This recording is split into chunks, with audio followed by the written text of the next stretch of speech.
Show me your glory. 에스겔서 7장입니다. 죄를 위해 울지 않으면 죄로 인해 울리라 라고 하는 제목으로 에스겔서 7장 1절에서 27절 말씀 함께 나누기 원합니다. 1절 또 여호와의 말씀이 내게 임하여 이르시되 너 인자야 주 여호와께서 이스라엘 땅에 관하여 이같이 말씀하셨느니라. 끝났도다. 이 땅 사방의 일이 끝났도다. 이제는 내게 끝이 이르렀나니 내가 내 진노를 내게 나타내어 내 행위를 심판하고 내 모든 가증한 일을 보응하리라. 이렇게 돼 있죠. 지금 하나님께서 끝났다라고 얘기를 하고 있어요. 어디가 끝났다고 그러면 이스라엘 땅에 관하여서 말할 때 이 땅 사방의 일이 끝났다 이렇게 얘기하고 있죠. 사방이란 동서남북을 얘기하죠. 동서남북은 무슨 뜻이죠? 이스라엘 모든 지역이 다 끝났다는 거예요. 이제 심판이 임한다는 거죠. 끝났도다를 과거형으로 쓰고 있어요. 결국 바벨론이 와서 예루살렘을 둘러싸고 패망을 시킴으로써 끝날 미래의 일에 대해서 예언을 하고 있는데 이걸 미래의 일로 끝날 것이다 라고 예언하는 것이 아니라 끝났도다 이렇게 얘기를 하고 있죠. 과거형으로 얘기를 하고 있는 거예요. 과거형으로 하나님께서 얘기하는 이유는 뭘까요? 이미 끝나기로 결정이 됐다는 겁니다. 하나님께서 모든 것을 끝내기로 심판을 하기로 결정을 하셨기 때문에 미래에 펼쳐질 일이어도 미래의 일은 과거 일이 되는 거예요. 마찬가지로 하나님께서 우리에게 너네를 회복시키셨도다 이렇게 했으면 과거형으로 쓰시거든요. 그가 채찍에 맞음으로 너희가 나음을 입었도다 이렇게 과거형으로 써버린단 말이죠. 왜냐하면 예수님께서 우리 죄를 위하여서 죽으시고 또 우리를 위해서 채찍에 맞았다라고 하는 그 사실 때문에 우리가 나음을 입었다라고 하는 것이 미래의 일이지만 우리에게는 미래의 일이지만 하나님께는 과거에 결정된 일이라는 겁니다. 그러니까 하나님의 결정이 과거에 있었으면 미래에 일어날 일이라도 그것은 과거형인 거예요. 왜냐하면 하나님의 말씀이 틀림이 없기 때문에 하나님의 말씀은 변개되지 않기 때문에 하나님이 결정했으면 그것이 끝이기 때문에 그래서 끝났도다를 과거형으로 얘기를 하고 있는 거예요. 모든 이스라엘이 이제 그 끝을 갖게 될 겁니다. 이 끝났도다라고 하는 말을 사람들이 끝났다고 해도 못 알아먹으니까 반복해서 얘기를 해주고 있죠. 끝났도다. 이 땅 사방의 일이 끝났도다. 이 2절에서만 두 번을 지금 반복하고 있어요. 1+1을 얘기하고 있죠. 또 이제는 내게 끝이 일어나는 3절에서 다시 한번 끝이 났다라고 얘기하고 있죠. 6절에서도 또 끝났다는 얘기를 3번이나 반복을 해요. 그래서 총 6번을 이 7장에서만 끝났다라는 얘기를 반복을 해주고 있는 겁니다. 왜 이렇게 반복을 할까요? 끝났다라고 하는 사실을 사람들이 믿지를 못하는 거예요. 1차, 2차 포로로 잡혀가서 지금 바벨론의 그발강가에서 머물고 있으면서도 불구하고 그들 앞에서 하나님의 찬양을 부르라고 하니까 하프를 하나님의 찬양을 뜯으면서 너네 하나님이 어디 있느냐, 너네 하나님이 있으면 너네를 왜 구원하지 못하느냐라고 하는 조롱을 받고 있으면서도 우리는 아직 끝나지 않았다라고 헛된 희망을 갖고 있는 거예요. 그러니까 하나님께서 끝났다라고 하는 것을 여러 번 반복해 주면서 실제로 심판이 임했다라고 하는 것을 강조를 해주고 있는 겁니다. 3절 이제는 내게 끝이 일어나나니 내가 내 진노를 내게 나타내 내 행위를 심판하고 내 모든 가증한 일을 보응하리라 이렇게 돼 있죠. 끝나는 이유가 뭔가요? 끝나는 이유는 가증한 일 때문에 그래요. 하나님께서 이스라엘 백성들이 행했던 가증한 일들을 도무지 참을 수가 없었다는 거죠. 그래서 자신들이 심은 가증한 일에 대해서 보응을 받는다라고 이렇게 얘기를 하고 있어요. 가증한 일에 대해서는 반드시 보응이 따라요. 다시 얘기해서 죄로 씨앗을 심으면 심판으로 열매를 거둔다는 겁니다. 하나님께서 이 땅에 심어놓은 법칙 중에 하나가 절대 변하지 않는 법칙 하나가 있어요. 그게 뭐냐면 심는 대로 거둔다는 법칙입니다. 팥을 심으면 팥이 나고 콩을 심으면 콩이 난다. 한국말의 속담이잖아요. 콩을 심었는데 거기서 팥이 날 수가 없다는 거죠. 죄를 심었는데 거기서 우리가 풍요를 얻을 수가 없다는 거죠. 죄를 심었으면 심판을 거둬야 된다는 거예요. 이게 하나님의 심어놓은 일반 법칙이거든요. 그런데 여기에 이제 하나님의 은혜가 가미되기 때문에 죄를 심었어도 은혜로 하나님께서 죄를 용서하시고 치유와 회복을 주시는 겁니다. 그런데 하나님의 법칙은 뭐냐면 죄를 심으면 반드시 심판을 거둔다는 거예요. 기쁨을 위해서 죄를 짓죠. 그런데 자기가 기쁘려고 죄를 지었는데 기쁘기 위해서 죄를 지으면 기쁨을 열매로 거두냐? 그렇지 않다는 거예요. 많은 사람들이 어리석어요. 그래서 기쁘기 위해서, 자기 행복을 위해서, 자기 형통을 위해서 죄를 지어버리거든요. 그러면 이것은 죄의 씨앗이기 때문에 반드시 심판의 열매를 거둬준다는 겁니다. 기쁨을 위해서 죄의 씨앗을 심고 슬픔의 열매를 거두는 거예요. 형통을 위해서 죄의 씨앗을 심고 고통의 열매를 거두는 거예요. 이것이 인간의 어리석음이라는 거죠. 우리는 이러한 어리석음을 범해서는 안 돼요. 많은 사람들이 자기 육신의 쾌락, 자기 일시적인 행복, 자기의 형통과 영화로움 이런 것들을 위해서, 자기 이름의 높아짐 이런 것들을 위해서 그냥 너무 쉽게 죄를 지어버리거든요. 그리고 하나님이 이 죄악들에 대해서 별로 개의치 않을 거라고 생각을 하는 거예요. 하나님이 죄에 대해서 심판을 더디하시거든요. 죄에 대해서, 악에 대해서 심판을 하나님께서 오래 참고 더디하시기 때문에 사람들이 악을 행하는데 담대해져 버린 거예요. 그러니까 이것에 대해서 차고 또 차서 그 때가 차면, 끝이 오는 그 때가 차면 반드시 사람은 그 자기가 뿌린 죄의 씨앗에 대한 독의 열매를 얻어 먹어야 된다고 하는 겁니다. 그러니까 우리가 하나님 앞에 두렵고 떨림으로 구원을 이루어야 되거든요. 죄를 짓지 않고 하나님 앞에서 성결함을 이룰 수 있도록 우리가 몸부림을 쳐야 된다는 겁니다. 4절, 내가 너를 불쌍히 여기지 아니하며 긍휼히 여기지도 아니하고 내 행위대로 너를 벌하여 내 가증한 일이 너희 중에 나타나게 하리니 내가 여호와인 줄을 너희가 알리라. 이렇게 돼 있죠. 내 가증한 일이 너희 중에 나타나게 할 것이다. 이렇게 얘기했죠. 가증한 일이 너희 중에 나타난다는 얘기는 뭐예요? 똑같은 얘기예요. 가증한 일에 보응이 있을 거다 이겁니다. 너네가 가증한 것, 이것이 어떠한 결과를 맺게 되는지를 너네들이 보게 될 거라는 거예요. 그러니까 너네에게 심판이 임하는 것, 이것은 하나님의 잘못이 아니라는 거죠. 너네에게 고통이 임하는 것, 이것은 하나님의 잘못이 아니라는 거죠. 너네가 뿌린 것을 너네가 거둔다는 겁니다. 그런데 이것의 목적이 있죠. 목적이 뭐죠? 여호와인 줄을 알게 하려고. 다시 얘기해서 계시하기 위해서, 하나님에 대해서 계시하기 위해서 심판을 줄 거라고 하는 겁니다. 그런데 여기 보면 내가 너를 불쌍히 여기지 아니하고 긍휼히 여기지도 아니하고 이렇게 행위대로 심판을 한다고 그랬잖아요. 근데 출애굽기 34장 6절에 보면 여호와께서 그의 앞으로 지나시며 선포하시되 여호와라 여호와라 자비롭고 은혜롭고 노하기를 더디하고 인자와 진실이 많은 하나님이라 이렇게 말씀하고 계신단 말이죠. 하나님께서 자기 스스로를 여호와라고 부르면서 자기의 성품에 대해서 선포를 하고 계신 거예요. 근데 이 성품이 어떤 성품이라는 거예요? 하나님께서는 자비로우세요, 은혜로우세요, 노하기를 더디하세요, 인자와 진실이 많으세요. 그런데 이 하나님이 지금 불쌍히 여기지도 않고 긍휼히 여기지도 않겠다는 거예요. 자비롭고 은혜롭고 노하기를 더디하시고 인자와 진실이 무망하신 이 하나님께서 왜 불쌍히 여기지 않고 왜 긍휼히 여기지 않을까요? 사람들이 죄악이 극에 달해버린 겁니다. 하나님께서 참고 기다리고 기다렸으나 이제는 끝이 왔다라는 거예요. 하나님께서 원하시는 죄악의 극점이 있거든요. 이 죄악의 극점이 도달하면 하나님의 심판이 임한다는 겁니다. 가나안 땅을 약속의 땅으로 하나님께서 이스라엘 백성들에게 허락을 했어요. 아브라함에게 허락을 했죠. 근데 아브라함의 후손들, 다시 얘기해서 이스라엘 백성들이 애굽에 가서 400년 동안 살게 됐잖아요. 이 400년 동안 살게 되는 그 원인 중에 하나가 뭐였어요? 아직 가나안 땅에 있는 거민들의 죄악이 관영하지 않았던 거예요. 그러니까 가나안 땅을 하나님께서 약속을 해주셨는데 가나안 땅에는 사람이 이미 살고 있었다는 거죠. 사람이 이미 살고 있는데 이 사람들을 무조건 쫓아내버리고 하나님께서 선택한 백성들을 거기다 집어넣을 수가 없어요. 왜냐하면 하나님은 모든 이 땅의 사람들 다 피조하셨고 창조하셨거든요. 이 땅의 모든 피조 세계가 하나님께서 만드신 거란 말이죠. 그러니까 가나안에 살고 있는 사람들도 하나님이 사랑하시는 하나님의 피조물이죠. 그런데 그들이 죄악 가운데 사는 거예요. 극도의 죄악 가운데 살고 있었죠. 이 죄악 가운데 사는 사람들이 아직 하나님의 심판을 받기에는 그 극점에 이르지 아니한 거예요. 그러니까 하나님께서 무려 400년을 기다려 주시잖아요.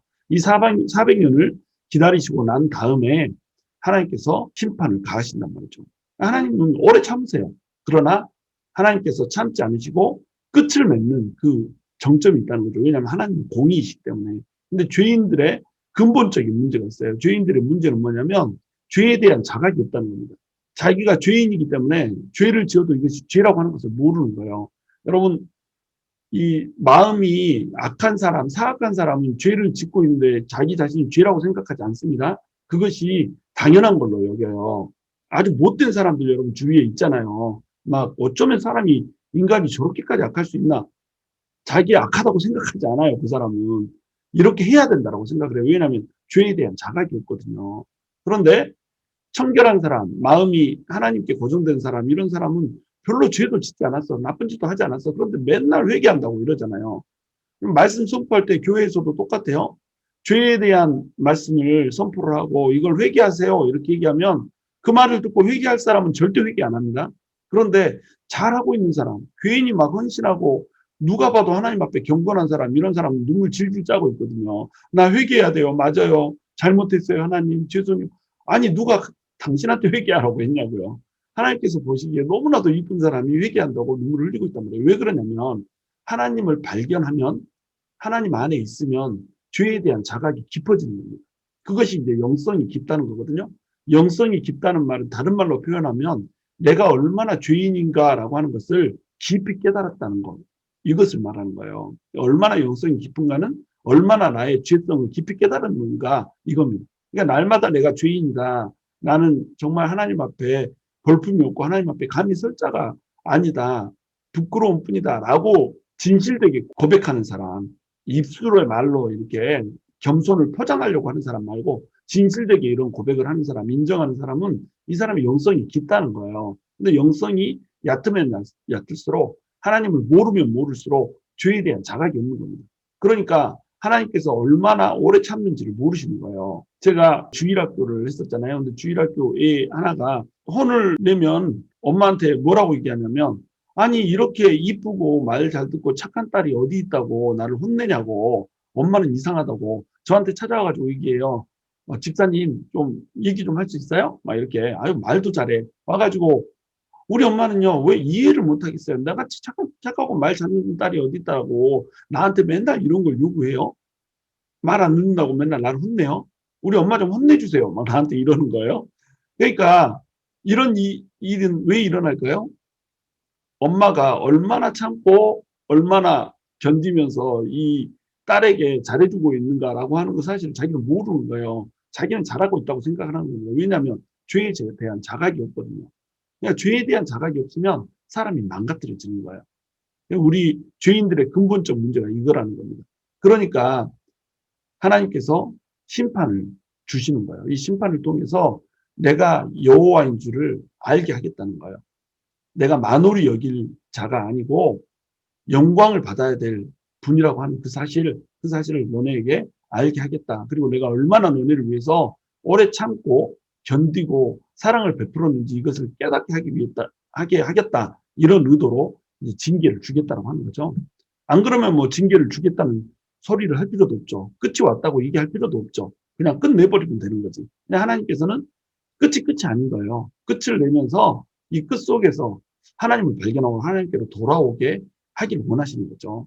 5절 주 여호와께서 이같이 이르시되 재앙이로다 비상한 재앙이로다 볼지어다 그것이 왔도다 끝이 왔도다 끝이 왔도다 끝이 너에게 왔도다 볼지어다 그것이 왔도다 끝이 왔다라고 얘기하고 또 그것이 왔도다 얘기하는데 사실은 그것이 왔도다 이것도 엄밀히 따지면 끝이 왔도다예요. 그렇죠? 그러니까 5절 6절에서만 봐도 얼마나 반복하고 있어요. 자 끝이 왔도다 끝이 왔도다 어허 끝이 왔어 끝이 너에게 왔어 볼지어다 끝이 왔다 봐라 끝이 왔다 계속 끝이 왔다라고 얘기하고 있잖아요.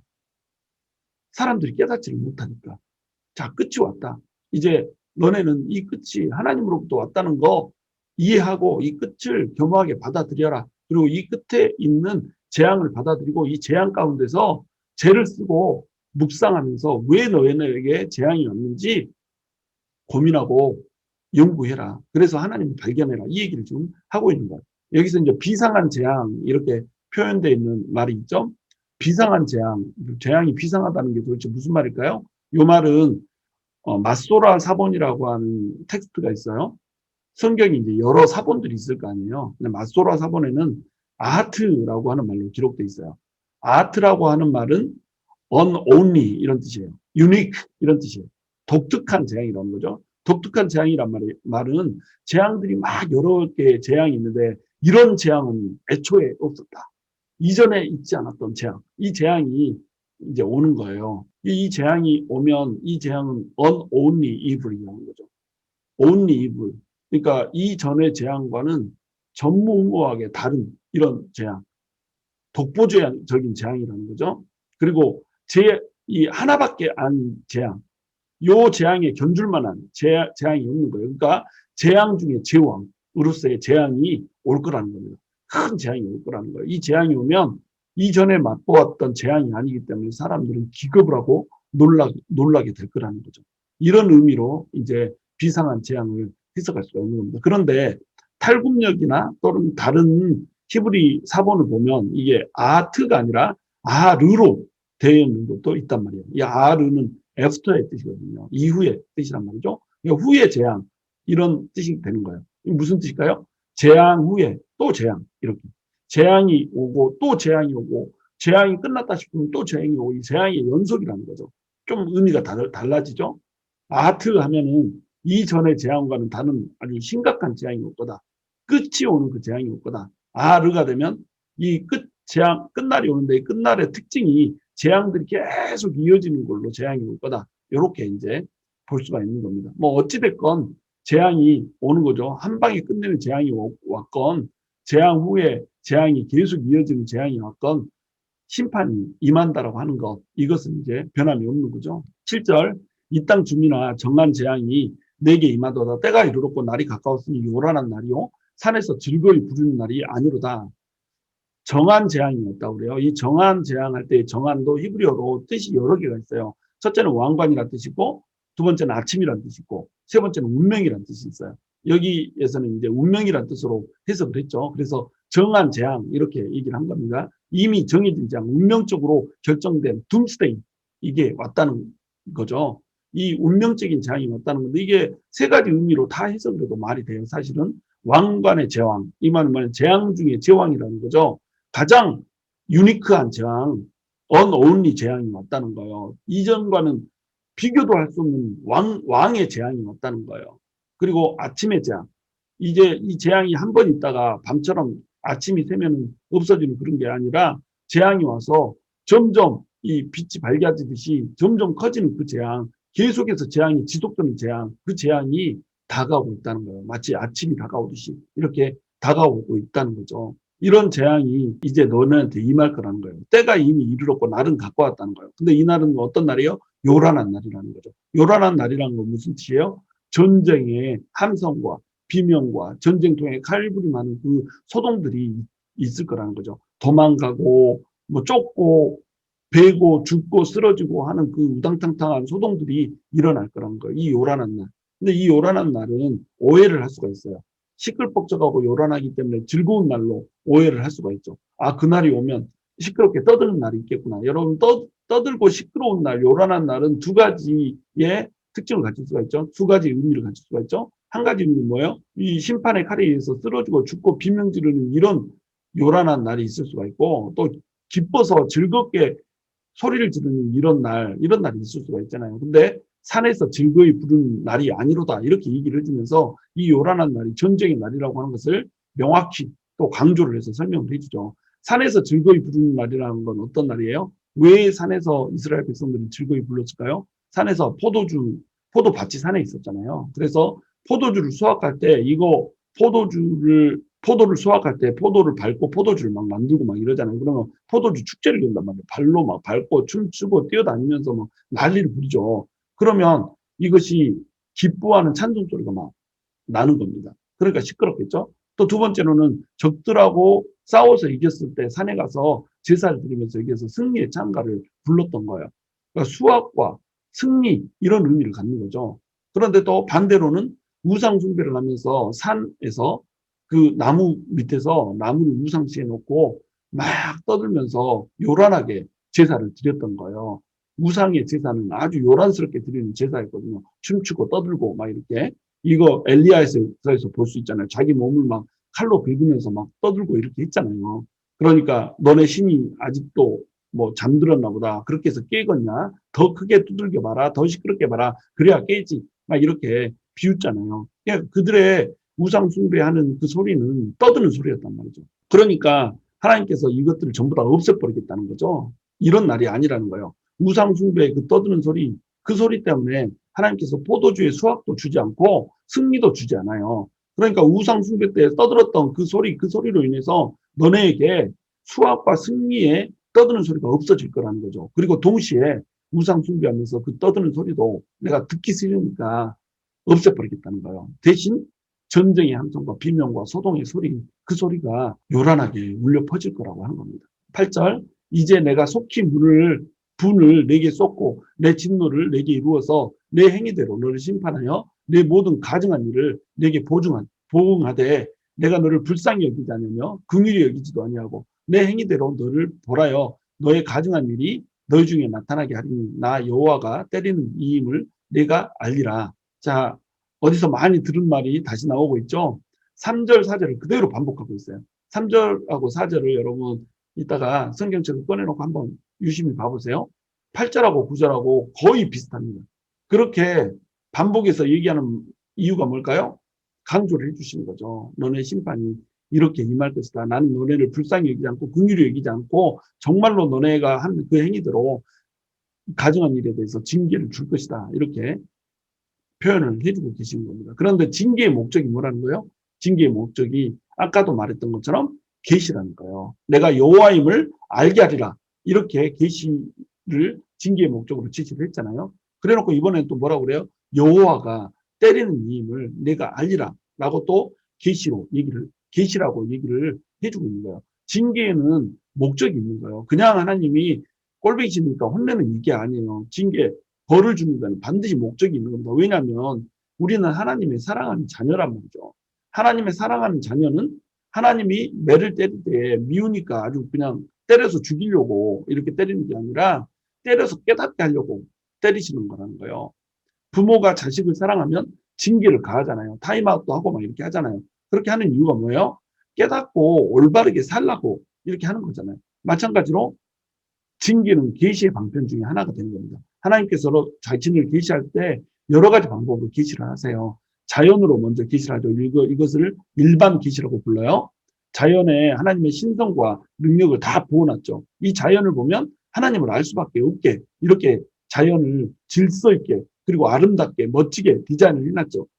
그러니까 이것이 일반 계시가 돼서 누구라도 이걸 보면 아 하나님이 있을 수밖에 없구나. 이 아름다운 전체 우주를 창조하신 창조주가 있을 수밖에 없구나. 이것을 깨닫게 하는 거예요. 근데 이것은 모호하죠. 잘 알 수가 없죠. 그러니까 하나님께서 특별 계시를 주신 거예요. 이게 말씀이죠. 성경은 특별 계시. 하나님께서 특별히 말을 해줘서 내가 존재하고 있고 내가 이 땅을 창조한 목적이 무엇이고 너네는 무엇을 위해서 살다가 어디를 향해서 가야 되는가라고 하는 것을 얘기해 준 거. 이것이 성경이죠. 그리고 이 말씀의 끝판 제일 클라이막스가 뭐예요? 바로 예수 그리스도잖아요. 말씀이 육신이 돼서 우리 가운데 오신 그분이 살아서 움직이면서 뭐라고 그래요? 나를 본 자는 아버지를 본 자라 이렇게 얘기하잖아요. 예수님을 보면 예수님을 통하여서 우리가 뭘 알 수 있다는 거예요? 하나님을 알 수 있다는 겁니다. 그러니까 계시죠. 계시의 가장 끝판왕은 누구? 바로 예수님이라는 거예요. 그리고 특별계시의 중에 특별계시가 예수님이죠. 그래서 일반 계시와 특별 계시를 통하여서 하나님께서는 하나님을 나타내시고 보여주신단 말이에요. 그런데 이제 이 특별 계시를 받은 이 백성들과 교제를 하시면서 또 하나님께서 계시를 해주시거든요. 하나님께서 엄청난 이 기적들이나 또는 나를 사랑하고 있다는 증거들을 막 보여주잖아요. 하나님께서 우리를 얼마나 사랑하시는지 이런 것들이 막 우리에게 느껴지게 이렇게 해주신단 말이에요. 이런 거 느껴보셨죠? 이런 거 느끼는 거 이것이 하나님의 살아계심을 계시하시는 증거란 말이죠. 하나님께서는 사랑을 통해서 하나님을 계시하세요. 그런데 우리가 하나님의 뜻을 떠나서 마음대로 살아가고 있다 그러면 하나님께서 징계를 하신단 말이에요. 왜? 하나님을 잊어버렸거든. 하나님을 잊어버렸다는 말은 뭐예요? 하나님이 감춰져 버렸다는 겁니다. 눈에 보여줬던 하나님이 사라져 버렸단 말이에요. 그러니까 하나님이 다시 나타나야 될 거 아니에요. 그러니까 나 여기 있다 하고 찰싹 한 대 때리는 겁니다. 그러면 그 때리는 것에서 정신이 번쩍 들어서 아 하나님이 계시구나. 지금 나를 때리는 분이 하나님이시구나.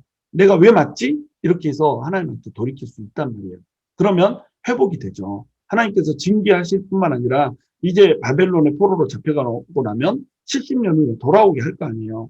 70년 후에 돌아오게 하는 거, 이것은 하나님이 아니면 할 수 없거든요. 하나님이 내린 징계이기 때문에 하나님이 푸실 수 있단 말이죠. 그러니까 이스라엘 백성들은 징계 가운데서 심판을 받아서 바벨론의 포로로 잡혀있지만 이 바벨론이 페르시아에게 망하게 되고 좀 꿈도 꿀 수 없는 일이었잖아요. 그 강대한 제국이 어떻게 페르시아 제국한테 멸망하냔 말이죠. 근데 페르시아 제국이 멸망을 시키고 제국이 멸망시켰으면 식민지 국가들을 그대로 다스려야 될 거 아니에요? 근데 고레스라고 하는 사람이 갑자기 나타나서 마음에 감동이 있어가지고 유대인들 전부 다 돌아가라고 하는 거예요. 그러면서 또 돈까지 주는 거예요. 자, 돈 줄 테니까 이거 들고 돌아가서 너네 성 건축해라. 이렇게 하는 거예요. 자, 이게 어떻게 가능해요? 하나님이 하시니까 가능하다는 거예요. 하나님께서 이사야서에서 이미 고레스라고 하는 이름까지 밝혀놔 버렸잖아요. 고레스라고 하는 이름까지 밝혀놓고 그 다음에 몇백 년 후에 그 일이 실제로 이루어지게 이렇게 만들어 버리신단 말이죠. 그 회복이 일어나는 것을 보면 하나님이 정말로 살아계시고 우리와 교제하고 계시고 우리로부터 사랑받기를 원하시고 찬양받기를 원하시는 분이시구나라고 하는 것을 우리가 계시를 받는다는 거예요. 이것이 하나님의 계시 방편들이라는 겁니다. 그러니까 징계도 뭐예요? 결국은 하나님을 알게 하시기 위한 거라는 거예요. 그러므로 여러분 징계 가운데 있다, 고통 가운데 있다, 심판 가운데 있다 그러면 어떤 것을 알게 하기를 원하시는지 알기를 원하시는지 우리가 깊이 고민해야 한단 말이에요. 고통 가운데서 하나님을 묵상해야 되는 겁니다. 그래서 하나님이 무엇을 원하는지 이 과정을 통해서 하나님이 나에게 바라시는 뜻이 무엇이고 무엇을 이루기를 원하시는지 이것을 우리가 발견할 수 있어야 됩니다. 안 그러면 고통은 그냥 고통으로 끝나버려요. 근데 고통을 하나님을 발견하는 계시의 수단으로 우리가 알아버리잖아요. 그러면 발견이 되는 거야, 하나님 뜻이. 그래서 지금보다 비교할 수 없는 원수간 상태로 우리가 성장을 해버린다는 겁니다. 그러니까 고통이 병잔된 하나님의 축복이 돼버리는 거예요. 10절 볼지어다 그날이로다 볼지어다 임박하도다 정한 재앙이 이르렀으니 몽둥이가 꽃이 피며 교만이 싹이 났도다. 포악이 일어나서 죄악의 몽둥이가 되었은즉 그들도 그 무리도 그 재물도 하나도 남지 아니하며 그 중에 아름다운 것도 없어지리로다. 이 부분이 이제 제일 어려운 부분이거든요. 볼지어다 볼지어다 임박하도다 정한 재앙이 이르렀으니 여기서도 이제 정한 재앙 이렇게 운명적인 재앙이 지금 임하고 있음을 얘기를 하고 있죠. 그런데 몽둥이가 꽃이 폈대요. 교만이 싹이 났대요. 도대체 몽둥이는 뭐고 교만은 뭘까요? 이 부분에서 이제 해석이 어려워지는 거예요. 명확하게 주어지지 않고 비유로 주어졌기 때문에.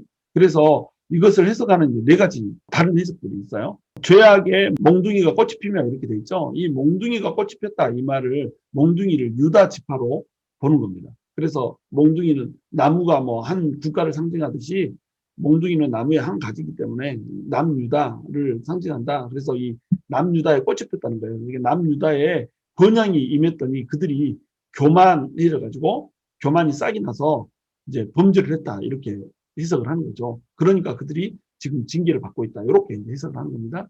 두 번째는 이제 이게 언어 유희다. 이렇게 보는 거예요. 몽둥이는 히브리어로 마테거든요. 그래서 우리 지난주에 살폈잖아요. 지지난주에 봤고 마텔레헴 이러면 의지하는 떡 이렇게 해석이 돼 있지만 사실은 떡 지팡이라는 뜻이라고 그랬잖아요. 그래서 떡 지팡이 의지하니까 떡을 지팡이로 의지하여서 서고 이러니까 그 지팡이를 꺾어버리겠다 이렇게 표현을 했다고 그랬죠. 그럼 몽둥이가 마태인 거예요. 그런데 무태라고 하는 히브리 단어가 있어요. 이 무태는 불이라는 뜻을 갖는 겁니다. 그러니까 언어 유희를 하고 있다는 거죠. 마태하고 무태가 비슷하기 때문에 불의의 방망이라는 거예요.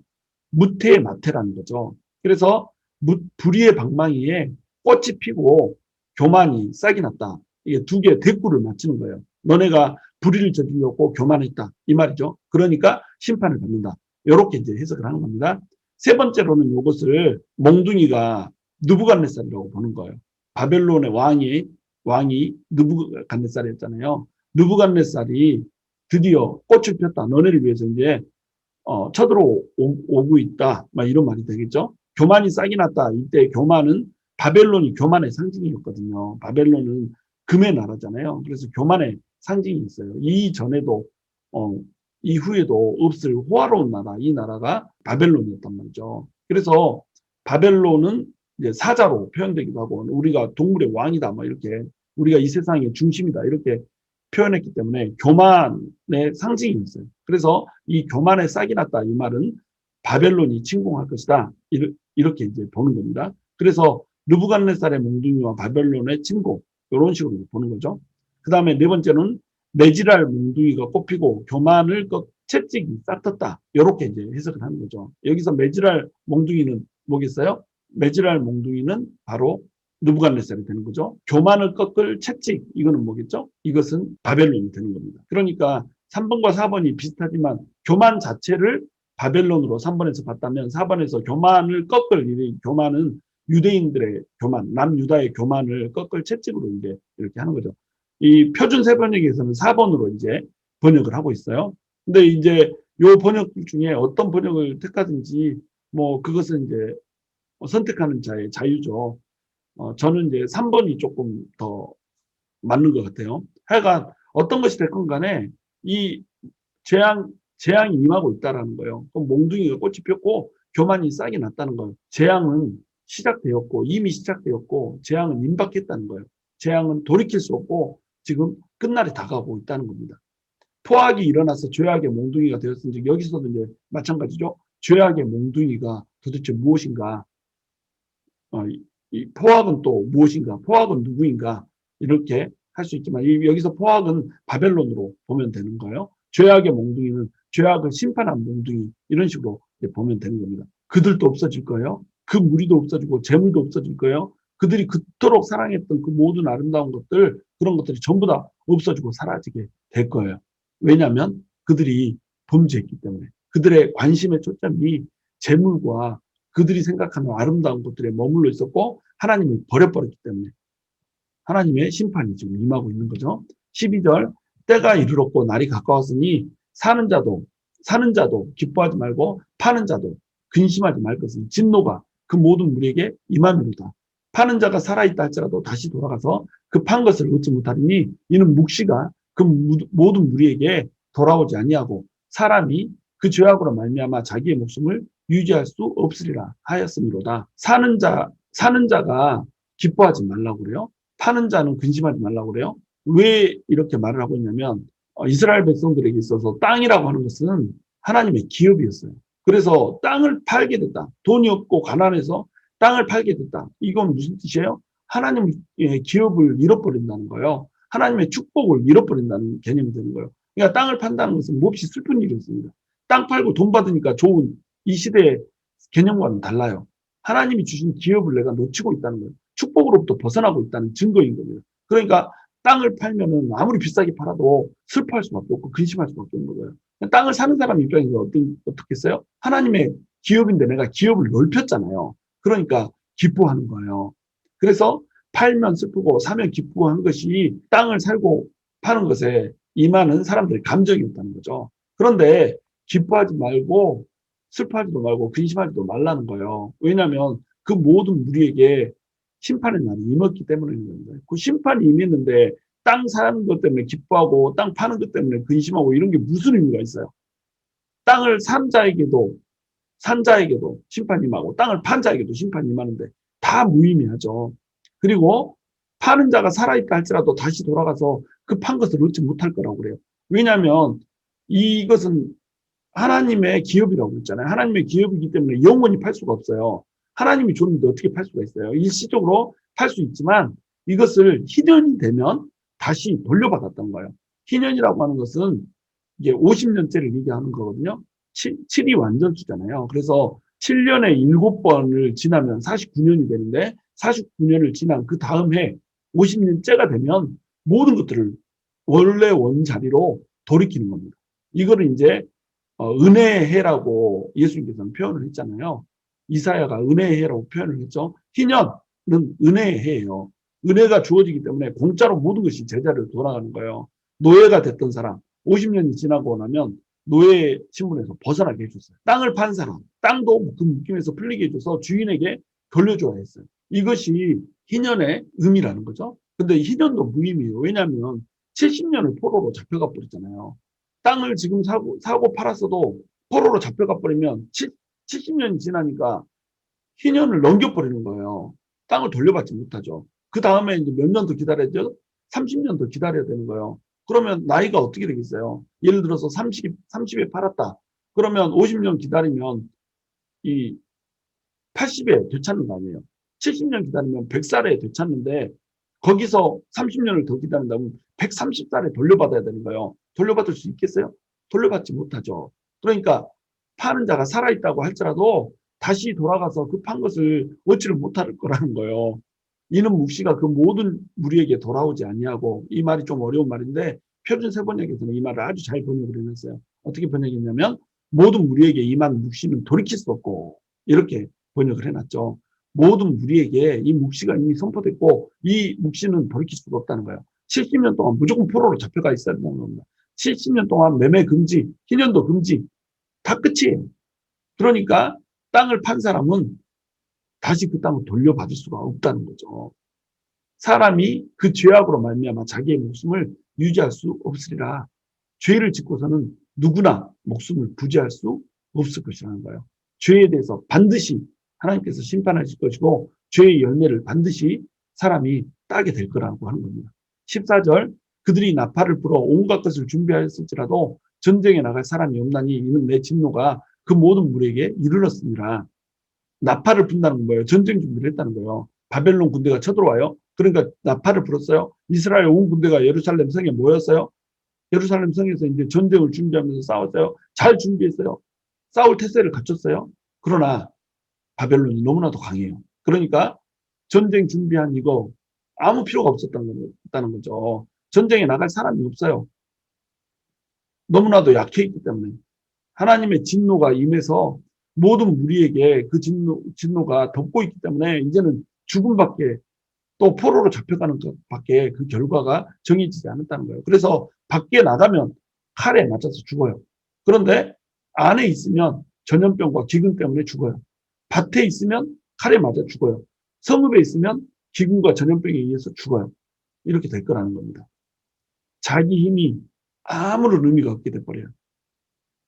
자기 힘으로 어떻게든지 한번 살아보려고 막고 또 막아보지만 하나님으로부터 온 죄악을 통해서 온 그러한 징계이기 때문에 이 죄악에 대한 심판의 기간이 차기 전까지는, 타임아웃이 끝나기 전까지는 돌이킬 수가 없어요. 바벨론이 침공하여서 예루살렘을 3년 동안 포위를 하잖아요.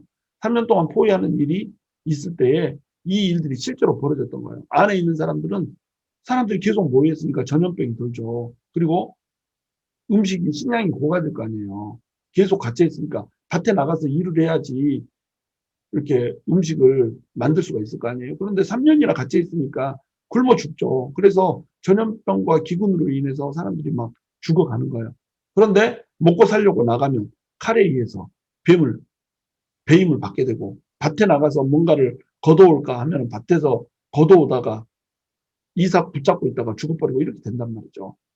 그래서 살려고 이제 도망가요. 도망하는 자는 산 위로 피하여 다 각기 자기 죄악 때문에 골짜기에 비둘기처럼 슬피울 것이며, 산으로 막 도망가는데 산에 뭐 먹고 살 수 있고 몸을 눕힐 만한 장소가 있나요? 산 속에 있는 그 굴 속에 들어가서 겨우 목숨 몇 명하고 이제 사는 거예요. 제대로 된 밭도 아니고 무슨 곡식 씨앗 가지고 가서 뿌렸다고 할지라도 그 산 밭대기, 이 코딱지만한 밭대기에서 나는 그거 먹고 뜯어먹고 살면서, 또 나무 껍질, 나무 뿌리 긁어먹고 이렇게 살면서 짐승처럼 이렇게 사는 거죠. 여기에서 이제 어때요? 자기 삶이 너무나도 기구하고 애처롭잖아요. 죽고 싶은데 죽지도 못하고 죽지 못해 사는 인생. 그래서 비둘기처럼 슬피 울 것이다, 이렇게 표현을 하고 있는 거예요. 왜 비둘기처럼 슬피 울 것이라고 표현을 했냐면, 비둘기라고 하는 이 히브리어의 원뜻이 우는 자라고 하는 뜻입니다. 비둘기가 계속 울거든요. 계속 울기 때문에 비둘기처럼 슬피 울 것이다, 이렇게 표현하는 거예요. 산골짜기 깊은 곳에서 비둘기처럼 슬피 우는 하나님의 백성들 봐보세요. 왜 이렇게 됐죠? 죄악 때문에 그렇게 됐다는 겁니다.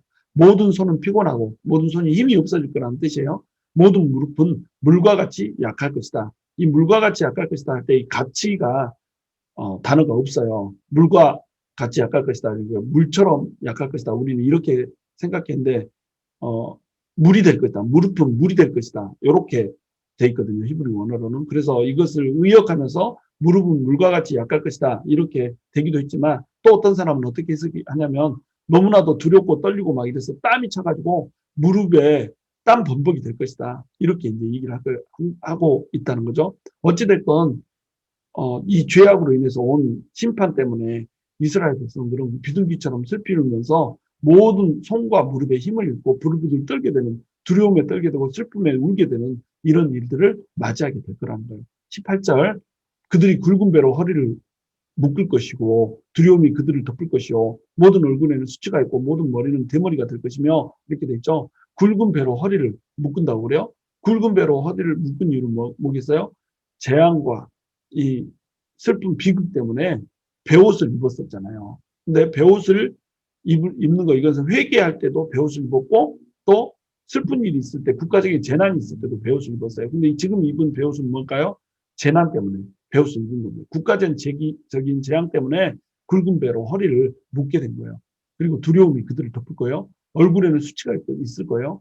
포로로 잡혀가고 있기 때문에, 인간적인 삶을 살지 못하고 있기 때문에 너무나도 부끄럽고 수치스러움을 당하는 거죠. 그리고 모든 머리는 대머리가 될 것이다. 뭐 머리가 빠져가지고 벗겨져서 없어진다는 이런 말이 아니고, 사람들이 이제 머리를 밀게 되는 거예요. 슬픔을 표현하기 위해서 머리를 밀어요. 머리를 밀면 이 머리가 뜻하는 게 뭐죠? 너네 머리 위에 하나님이 계신다라고 하는 이 뜻이 바로 머리카락이거든요. 하나님께서 머리카락을 주신 이유가 근사하고 멋지게 헤어스타일링하고 이러라고 주신 게 아니라, 너네 머리 위에 내가 있다? 이거 가르쳐 주는 게 이게 머리카락이에요. 그러니까 여자들은 머리를 자르지 말라고 이렇게 성경에서 얘기했잖아요. 여자들은 머리를 자르지 말라고 얘기한 이유가 뭐예요? 너네 위에 남자가 있다. 남자가 먼저 창조됐다. 이것을 기억하라고 이렇게 머리를 기르게 했잖아요. 그러면서 남자의 머리, 여자의 머리는 동시에 뭘 의미하는 거예요? 하나님이 우리 위에 있다라고 하는 것을 의미하는 거예요. 근데 하나님이 없어져 버렸네. 하나님이 사라져 버렸네. 그러니까 머리를 미는 거예요. 하나님이 없어졌군요. 그러면서 애통이 하는 겁니다. 슬퍼하는 겁니다. 근데 이 머리를 미는 것은 사실은 금지되어 있거든요. 가나안의 풍습이었어요. 하나님을 떠난 사람들의, 죄인들의 풍습이었죠. 하나님의 백성들은 머리를 밀면 안 됐죠. 근데 여기서는 머리를 밀고 있어요. 왜? 하나님이 없어져 버렸거든. 하나님이 사라져 버렸거든. 그래서 머리를 밀면서 슬퍼할 거란 말이에요. 19절, 그들이 그 은을 거리에 던지며 그 금을 오물같이 여기더니, 이전에는 그 금을 무엇에다 사용했죠? 은 가지고 형상 빚어서 은 신상 만들었어요. 금 가지고 신상 만들어서 황금 송아지 만들었어요. 우상 숭배하는데 이 은과 금을 썼어요. 금으로 장신구를 만들고 몸에 붙이고 다니면서 자기를 호신하고 지켜주는 우상으로 섬겼어요. 신으로 섬겼어요. 근데 그 은과 금이 아무 필요가 없어진 겁니다. 그 은과 금을 가지고 먹을 것을 사 먹을 수가 없는 거예요. 자기들의 창자를 채울 수가 없는 거예요.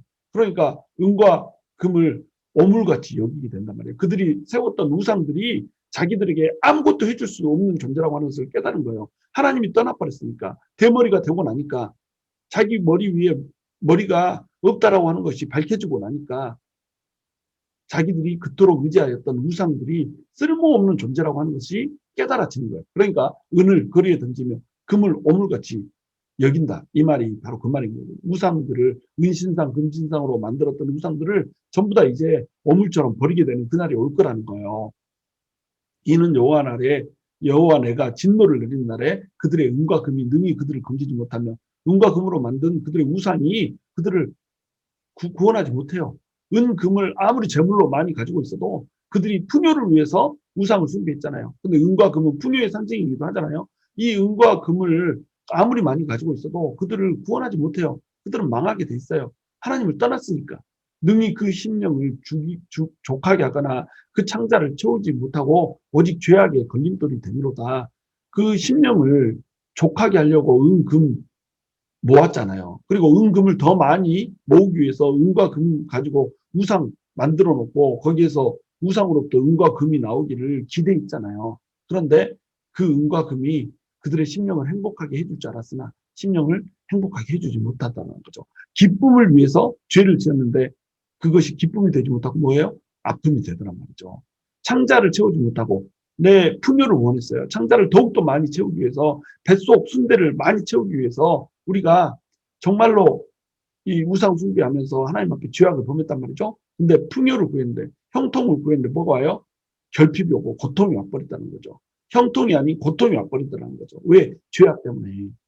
오직 죄악에 걸림돌이 됨이니라. 이렇게 얘기하고 있죠. 20절, 그들이 그 화려한 장식으로 말미암아 교만을 품었고 또 그것으로 가증한 우상과 미운 물건을 만들었은즉 내가 그것을 그들에게 오물이 되게 하여 타국인의 손에 넘겨 노력하게 하며 세상 악인에게 넘겨 그들이 약탈하여 더럽히게 하고 내가 또 내 얼굴을 그들에게서 돌이키니 그들이 내 은밀한 처소를 더럽히고 포악한 자도 거기 들어와서 더럽히리라. 이스라엘 백성들은 하나님의 백성이었어요. 하나님의 백성들은 하나님만 섬겼어야 됐어요. 그런데 그들이 은과 금을 가지고 가증한 우상들과 미운 물건들을 만들었어요. 하나님 앞에서 미워하는 그런 하나님이 증오하는 물건을 만들었어요. 그래서 하나님의 성소를 더럽혔어요. 그러니까 이것이 하나님한테 오물을 뒤집어 씌운 일이 돼버린 겁니다. 하나님한테 똥물을 뒤집어 씌운 하나님에 대한 모욕 행위가 돼버린 거예요. 그러니까 이것을 하나님께서 돌려주겠다는 거예요. 이것들이 그들에게 오물이 되게 하겠다는 거죠. 이것이 아무 쓸모가 없는 그런 것이 되게 해주겠다는 거예요. 화려한 장식도 또 가증한 우상도 미운 물건도 전부 다 그들에게 아무런 쓸모가 없는 것이 되게 해주겠다는 거죠. 또한 동시에 내 성소를 더럽혔으니까 타국인과 악인들의 손에 넘겨서 더럽게 하겠다는 거예요. 그것들을 섬겼던 하나님을 떠났던 하나님을 모독했던 그들도 이 타국인과 악인들이 세상 악인들이 와서 약탈하고 더럽히게 될 것이고 너네가 지성소를 나의 성소를 은밀한 처소를 악한 우상 가증한 우상들로 더럽힌 그런 죄악들도 너네가 범했기 때문에 포악한 자들이 와서 거기를 더럽히게 할 거라는 거예요. 하나님의 임재가 떠나버리게 하겠다는 거죠. 원래는 바벨론 사람들이 와서 지성소를 회파하려고 들어오면 이 사람들은 어떻게 돼야 돼요? 지성소 앞에 서자마자 죽어야 돼요. 그런데 죽지를 않아요. 왜 죽지 않고 거기를 엎을 수가 있었을까요? 바로 하나님께서 얼굴을 돌이키셨던 겁니다. 하나님의 얼굴을 그곳을 향하여 있으면 하나님의 얼굴에서 오는 영광 때문에 그곳에 들어가는 모든 죄인은 죽어버리거든요. 그래서 1년에 한 번 대제사장만 들어가는 곳이 지성소였단 말이죠. 그런데 그 지성소를 아무나 들어가 버려요. 개나 소나 강 건너 새우까지 다 들어가 버린단 말이죠. 그러니까 이 이유는 뭐예요? 하나님께서 임재가 사라져버렸다는 거예요. 얼굴을 지성소에서 빼버렸다는 겁니다. 왜? 하나님 못 얻겠기 때문에. 하나님을 떠났기 때문에. 나도 떠난다는 거죠. 그래서 그들이 그렇게 거룩하게 여기고 그들이 그렇게 하나님의 임재의 최소로 여겼던 그곳이 이제는 포악한 자들, 더러운 자들에 의해서 이제 더럽혀질 거라고 하는 것을 얘기를 해주고 있는 거죠. 23절 너는 쇠사슬을 만들라 이는 피 흘리는 죄가 그 땅에 가득하고 포악이 그 성읍에 찼음이라 내가 극히 악한 이방인들을 데려와서 그들이 그 집들을 점령하게 하고 강한 자의 교만을 그치게 하니 그들의 성소가 더럽힘을 당하리라. 패망이 이르니 그들이 평강을 구하여도 없을 것이라. 쇠사슬을 만들라고 얘기하고 있죠. 이것은 바벨론 포로로 잡혀갈 것을 암시하는 거예요. 그래서 지금 뭐 여러분 읽어서 이미 머릿속으로 들어와 있겠지만 극히 악한 이방인들 바벨론들이 와가지고 그 집들을 점령하고 강하기 때문에 교만했던 그 모든 이스라엘들의 방백들, 지도자들을 전부 꺾어버리겠다는 거예요. 그리고 성소도 더럽힘을 당하게 될 거라는 거죠. 26절 환란에 환란이 더하고 소문에 소문이 더할 때에 그들이 선지자에게서 묵시를 구하나 헛될 것이며 제사장에게는 율법이 없어질 것이요 장로에게는 책략이 없어질 것이며 왕은 애통하고 교관은 놀람을 원입듯 하며 주민의 손은 떨리리라. 내가 그 행위대로 그들에게 갚고 그 죄악대로 그들을 심판하리니 내가 여호와인 줄을 그들이 알리라. 모든 사람들이 전부 다 지도자에서부터 백성들에 이르기까지 모든 사람들이 전부 애통해하고 슬퍼할 거라고 하는 것. 이것이 지금 선포되고 있습니다. 환란에 환란이 더해지고 소문에 소문이 더해질 거라는 거예요. 그때 환란에 환란이 더해지고 소문에 소문이 더해지니까 선지자에게 와서 묵시를 구해요. 근데 선지자가 계시를 해주나요? 못 해줘요. 헛될 것이라고 그래요. 왜 헛된다고 그래요? 거짓 선지자가 나타날 거거든요. 선지자도 아닌 것들이 자기가 선지자라고 나타나서 평안하다, 안녕하다, 괜찮다 이렇게 얘기해 주면서 그 대가로 돈 받아먹고 이렇게 점쟁이짓, 거짓 점쟁이짓 하고 있을 거라는 거죠.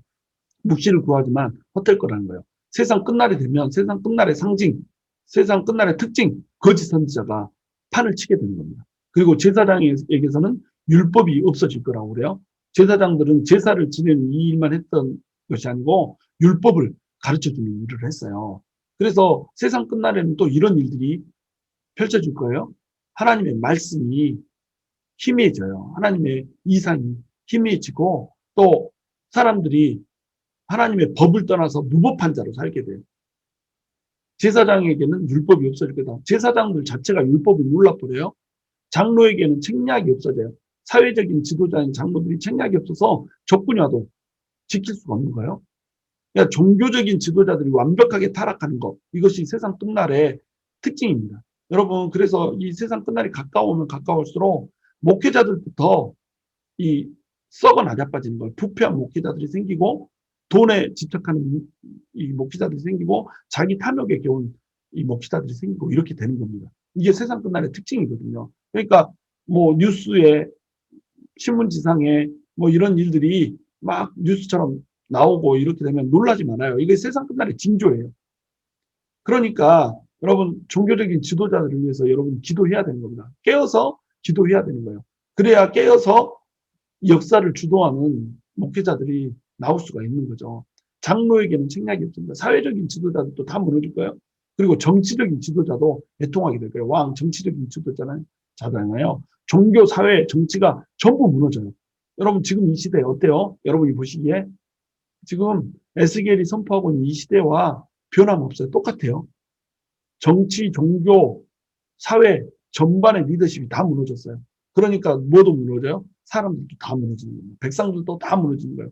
교관은 놀람을 옷 입더라면, 고관은 놀람을 옷 입더라면 다 높은 사람들 이런 사람들도 전부 다 타락했어요. 그러다가 심판이 임해요. 그러니까 어찌할 바를 몰라서 놀람으로 옷을 입어버리듯 그렇게 한단 말이죠. 주민의 손을 떨려 모든 백성들도 벌벌 떨게 되는 이런 일들이 벌어질 거라는 겁니다. 왜? 사회 전방에서 모든 사람들이 지도자에서부터 백성들까지 다 타락했기 때문에 심판이 지도자에서부터 백성까지 모두에게 임하는 거예요. 행위대로 하나님께서 갚아주는 겁니다. 죄악대로 심판하는 거예요. 이 이유는 뭐예요? 여호와인 줄을 알게 해주시기 위해서. 하나님을 계시하기 위해서 이렇게 하신다는 거예요. 여러분 하나님께서는 하나님을 드러내기 원하세요. 하나님께서는 우리를 이 땅에서 평온하게 형통하게 살려고 만들어 놓은 게 아니라 하나님과 아름다운 관계를 맺고 사랑하는 사이로 살기를 원하셔서 이 땅을 창조하셨고 이 땅을 우리에게 허락하셨어요. 우리에게 이 땅을 베풀어 주셨어요. 그리고 우리가 이 땅의 왕으로 살게 해주셨어요. 왜? 왕으로 살면서 하나님과 사랑의 교제를 나누라고. 이것을 안 하고 살면 하나님을 떠나서 하나님을 등지고 이 세상 가운데 세상을 바라보면서 죄악 가운데 살아가는 범죄를 하면 하나님께서는 심판을 하실 거라는 거예요.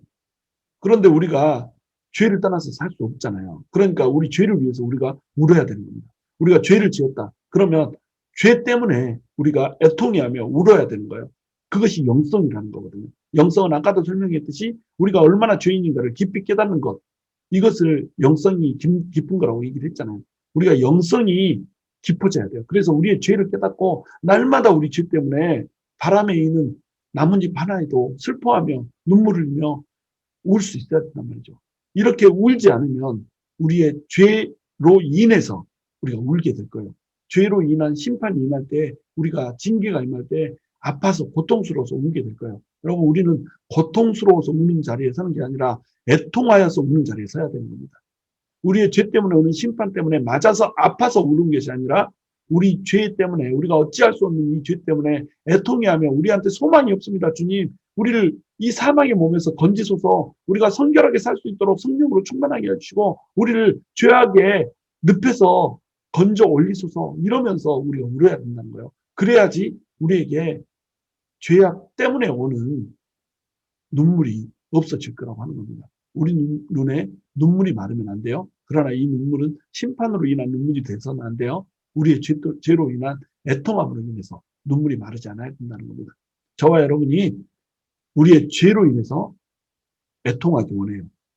우리 죄로 인해서 고통하기 원하는 것이 아니라 우리 죄로 인해서 애통하기 원해요. 애통하는 자는 형통이 임하는 겁니다. 그러나 형통을 찾다가 애통을 잃어버린 자에게는 고통이 임하는 거예요. 저와 여러분이 애통하는 자세로 서서 하나님으로부터 고통을 받는 것이 아니라 형통을 누리게 되는 귀한 은혜가 있을 수 있게 되기를 주님의 이름으로 축원합니다.